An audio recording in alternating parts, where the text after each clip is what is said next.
Hi guys! Magandang gabi! Welcome back po dito sa Gandara SRU channel for Showbiz Update. Andito na naman nga po akong muli nagbabalik. Ang nagmamaganda ninyong kachismosang Kim Pao, wala na pong iba ang lokaret na si Gandara upang maghatid sa inyo ng latest update and fresh happenings patungkol kina Kim Chiu and Paolo Avellino. And para nga po sa gabing ito, tatalakayin natin pag-uusapan na syempre sweetness ng Kim Pao na wala na pong pagtatago-tago, what you see is what you get. At the same time, ang tungkol nga po rito, sakita na may love will make you disappear. And ang pinaka-highlight ng ating update, kaganapan sa Showtime, si Kimi hindi po talaga na maitago sa kanyang mga mata, sa kanyang mga ngiti, ang pagka-in love. Alam na alam mo na dyan pa lamang kung ano ang label, ang estado ng kanyang puso ngayon. At syempre si Kuya Ogie, aka Ninang Ogie ng Kim Pao. Hoy, inano na agad, tawag dito, kinunclude na Ninong agad Charata, pero yan kasi yung gusto pong mangyari ng mga fans. Ninong Ogie, dahil isa po si Kuya Ogie, isa talaga naman pong taga-push, president shipper ng Kim Pao. Yeah, may pagawa pa nga yan ng kanta para sa Kim Pao Kaya gustong-gusto ng mga fans gawing ninong yan nila Kim and Paolo. Hoy! Grabehan, sana po ay magkatotoo. Pero ayun na nga, mukhang gigil na rin ipangalandakan kung ano nga ba ang meron sa Kim Pao. O, diba? Magaganda yung ating update ngayong gabing ito, guys. Panigurado, ikakikilig at ikatutuwa nyo ang ating mga balita. But before that, sa mga hindi pa nakaka-subscribe dito sa ating channel, i-click nyo na agad-agad ang subscribe button natin at notification bell na nandyan sa baba para maging updated po kayo at ma-notify tuwing may bago tayong chika at balita hinggil sa Kim Pao.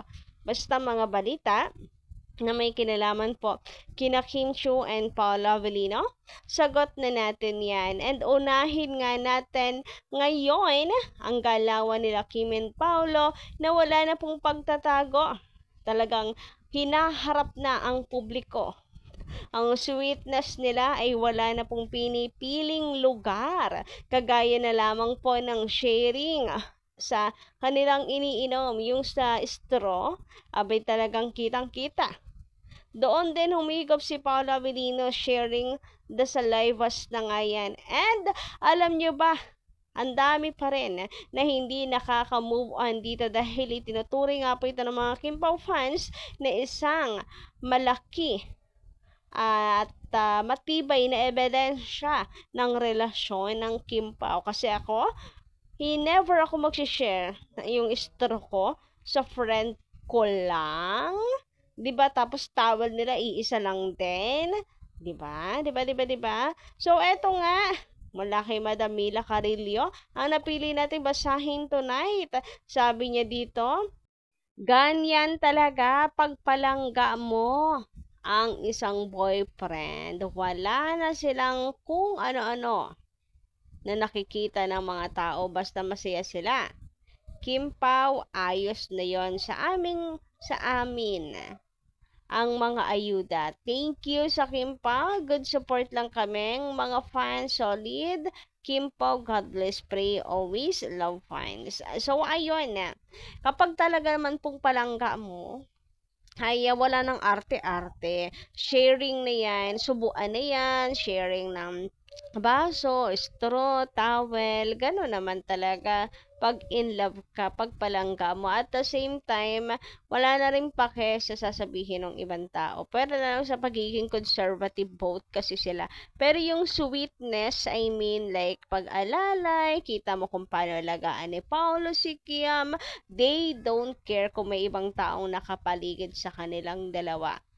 Pagtitimpla ng kape, ay yung mga ganyan, lalagyan ng towel sa likod, punas-punas, ganon. But at the same time, hindi nawawala yung pagiging conservative. Hindi pa rin sila PDA unlike dun sa iba.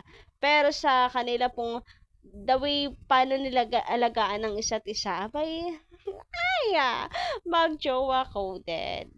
And I'm so happy and lucky na nawi-witness ko siya, na ano ko siya, I mean, nasusubaybayan. Nagiging updated ako na gano'n, ang Kimpaw ngayon pinapakita na sa publiko yung mga ganyang mag-jowa coded nilang dalawa. Dati kasi medyo ingat na ingat pa sila pero ngayon mayroon talagang progress. Ilang taong ka na walang boyfriend ka mo? Almost 2 years. Almost 2 years. Ikaw, Kim. Kung may i-advise ka sa kanya, ay naman tanong ko, grabe naman yan. Taas, oo. Ang laki. Buti may reaction mo. Ang laki. Sana reaction ka na lang. Grabe! Grabe yung reaction. 2 years na kasi siya walang boyfriend eh. Paano ba dapat yun? Yes, dapat Grabe nga naman yung gigil na yan. Kuya Ogs, talagang mayroong nalalaman. Ika naman ni Kuya Ogs, eto na, aamin na ang Kimpaw. Charot, pero grabe nga naman talagang pinag-iinitan na naman si Kim Chu.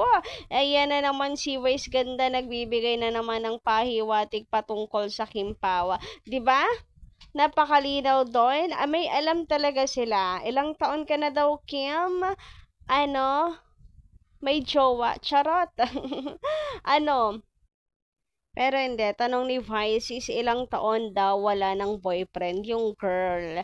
Tapos pinasa kay Kim yung tanong. Kim, ikaw ilang taon nang walang boyfriend? Hindi makasagot eh. kasi malalaman ng lahat na mayroon na ngayon na nasa puso ngayon ni Kim Chiu. And eto naman si Kuya Og sabay na excite. Grabe nga naman yun. So nakakatuwa pag may ganito na naman po ulit sila. Pero grabe diba yung sumagot si Kim Chiu advice sa wag hanapin, etc. Abay talaga naman yung mga mata niya kumikinang. Bakit may paganyan, Kimi? Halatang in love talaga si Kim, no? Tinan yung mga mata niya. Lalo na sinabi niya na, yung sinabi niya na, hindi niya hinihingi pero binibigay. Di ba? Yung mga ngiti niya talaga may something talaga. Ibinigay na siguro kasi sa kanya ni Lord kahit hindi niya hingin. Alam kasi ni Lord kung ano yung deserve ni Kim Chu. Uy! Grabihan nga yun.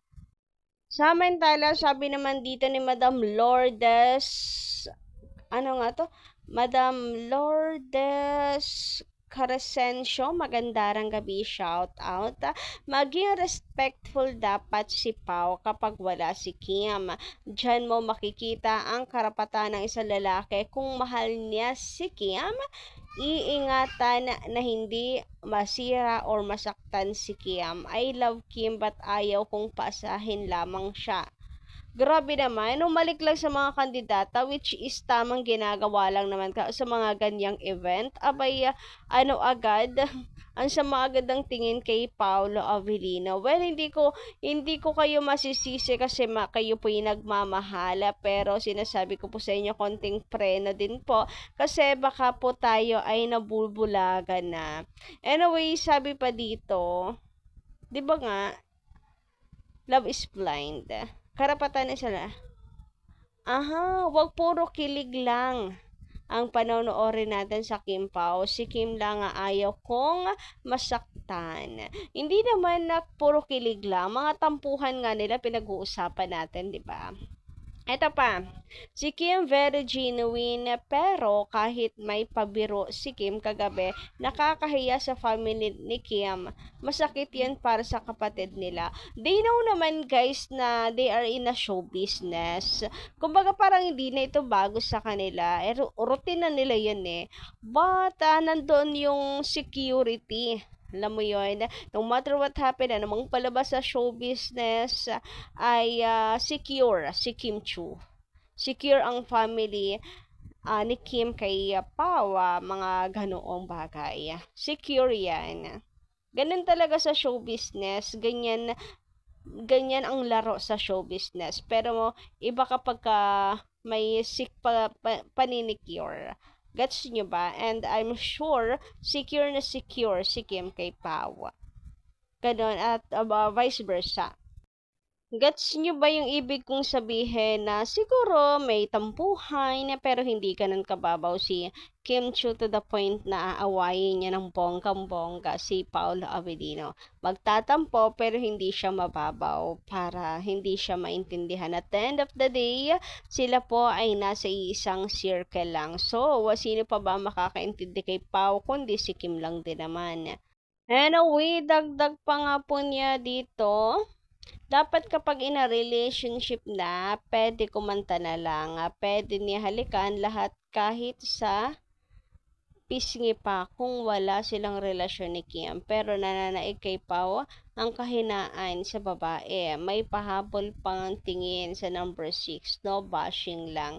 Naiintindihan ko, Madam Lourdes, yes po yung inyong nararamdaman as a fan. Nung una ganyan din yung nararamdaman ko. Pero inaalog ko yung utak ko. I mean, mas pinipiling maging isinasantabi ko yung aking pagiging fan. Pag kasi kapag ka-fan ka, abay talagang selfish na, talagang ganto ganyan. Pag isinasantabi ko yung pagiging fan ko, titingnan ko sila as an artist, abay natural lang siyang gawain. Gets niyo ba ako? And even Ian Veneracion, may asawa na yan ha, pero wag kami pagbuhat pa yan po sa kandidata. May etc. pa yan. 'Di ba? So, yun lang yung tinitingnan kong anggulo dito. Anyway, ayan. Nabasa natin yung saloobin na ating mga Kimpaw fans. I hope maliwanagan po yung iba. And good vibes lang tayo. Ayan, sinasabi ko po sa inyo, secure yan si Kim kay Pao. Secure ang pagmamahal sa isa't isa. Ganun, para di na po kayo ma-stress. Anyway, hanggang dito lang muna kayong update. Thank you so much sa pakikinig. And pakiclick lang na subscribe button natin, notification bell for more updates. Kita-kits tayo sa susunod kong balita. Maraming salamat.